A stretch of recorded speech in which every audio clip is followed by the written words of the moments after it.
Okay, I had to take a break and pause for a second so I can document the before and after.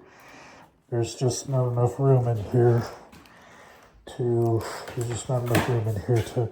set up the camera, the light, everything that we need.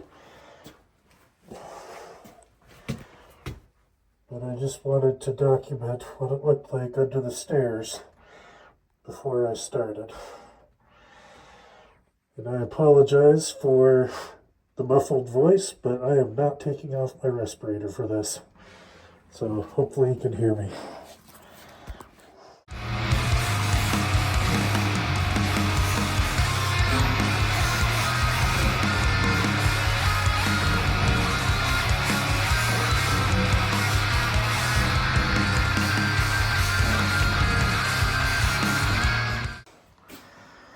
Okay, it's been a few minutes vacuuming, cleaning.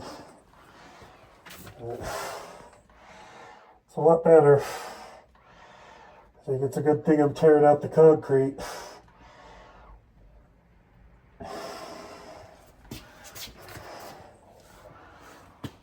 So, okay.